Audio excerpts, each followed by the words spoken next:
Basement of La Penta. This is WICR. Hello everyone, welcome back to the Sports Vault. I am your host with the most, Jersey Joe Archino, and I am kind of in my glory right now. There are no shows behind me, so I could very well be here until the sun sets, and who knows what's going to happen, but for now, let's worry about Manchester City Football Club.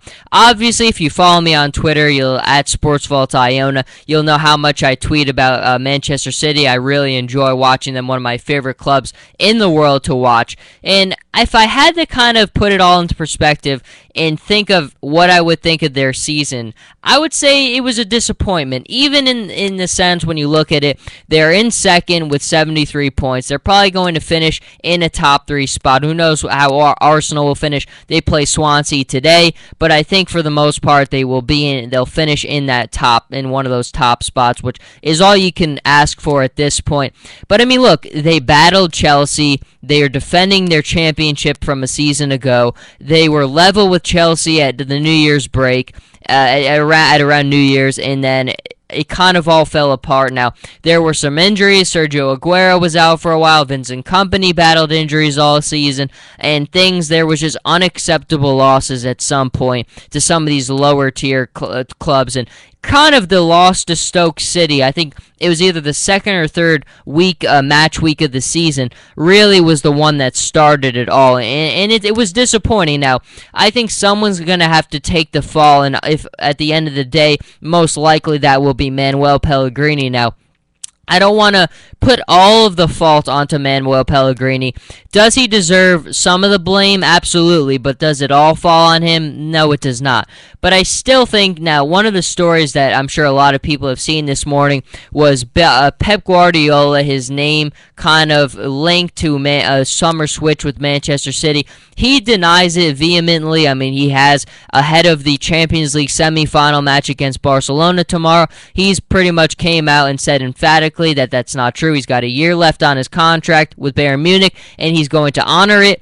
But I think with Manchester City, it's one of those things where if you bring in a Pep Guardiola, if you got a coach like that or a Jose Mourinho, I consider Pep Guardiola around that same level. I think that is the difference maker for this club, because I don't think that Manchester City lived up to the talent this season.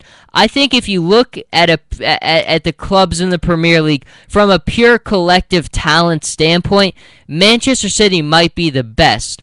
But I don't think they necessarily always live up to that talent. Now, some of the times it's the players that's on the field, it's the injuries, but I think some of the times it was the manager, it was the Pellegrini, it was against the Stoke Cities and the Burnleys, which are just, you should not be losing to these clubs the way that you did. And I think you bring in a Pep Guardiola, that's something that doesn't happen anymore. Now, I don't think it's likely that this summer switch will happen. Pep has been very definitive that this is the case. And if that is, well, then that's what happens. And if it's not, look, Manchester City, they win. I mean, you look at the talent across this club. You bring in a manager like a Pep Guardiola. That is a game changer. It really is. And seeing the battles between him and Jose Mourinho again, I would love to see it. But who knows what will happen in that regard. And obviously, Manchester City, with the amount of money that they have from their ownership, I mean, they're one of the richest clubs in the world, not like things used to be, and it's certainly changed, and they've got the hardware now to back it up, and they're all about the hardware now, and we will see what their primary focuses will be in the summer. It seems like Yaya Toure will not be back. I think his agent said there's like a 90% chance he won't be back, and I'll be honest, I never thought Yaya Toure was happy there this season. He just, from the way that he played, now, he kind of had his great moment of glory with the Ivory Coast winning the African Cup of Nations. He was gone for a while there, and look, obviously that was a bright spot for him this season, but I didn't ever think he was happy at Manchester City this season. I don't expect him to be back. But I think the target for City, and again, this was more rumors yesterday, and I can't confirm if this is actually true, but I would think that you could consider it somewhat likely that they will be pursuing Paul Pogba, who isn't. All the big clubs in the world seem to have their names linked somewhat to Paul Pogba, and I like Paul Pogba a lot. I mean, I watch a lot of Serie A. He's a tremendous player. He does a lot of things very, very well. He did have that injury spell, which I thought was going to be big and would prevent Juventus from winning that first match against Real Madrid, but they were able to get it done, and I don't know if that speaks more to how good Juve is or what Paul Pogba's actual value is. In that value department, though, Manchester City, if this alleged thing is true, it seems like that they would offer him around $250,000 a week, and that'd make him the highest paid player at the club.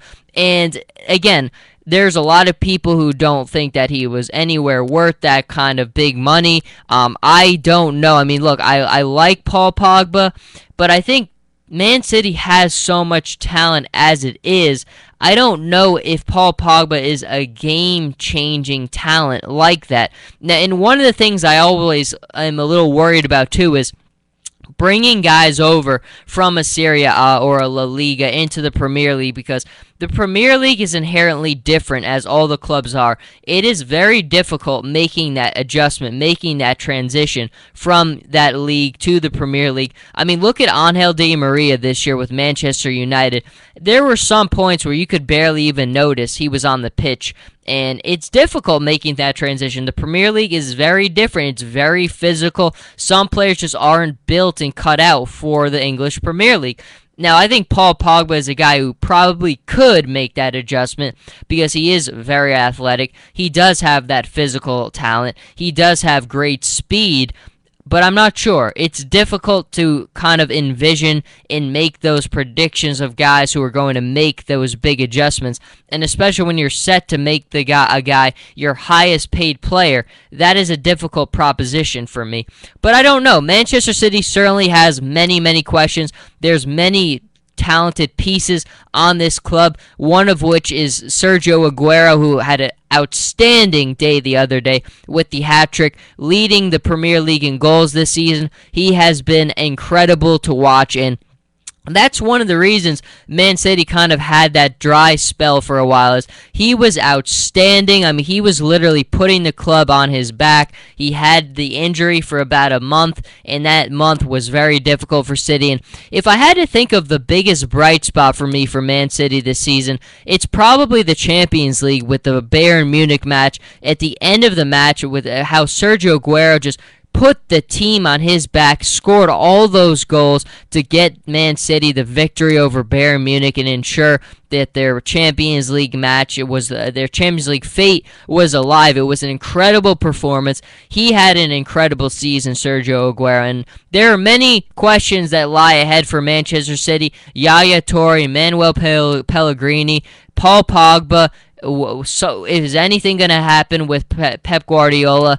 Obviously, the everything that they're going to do this offseason is going to be ensure that they're holding up the Premier League title once again next season. Chelsea wins this season. It's already locked up. They're the champions, but it's very difficult to defend that title. I feel like Man City for a while, they did it, but if I had to think and I had to pick one word to kind of put their season in perspective again, it would be disappointing. Only based on the fact that they lost way too many matches to lower tier clubs that they have no business losing to. But there are certainly many things on the horizon for Manchester City Football Club. And like there are many things on the horizon for Manchester City Football Club, there are many things on the horizon for the Sports Vault. So stay with me, and I'll be back soon.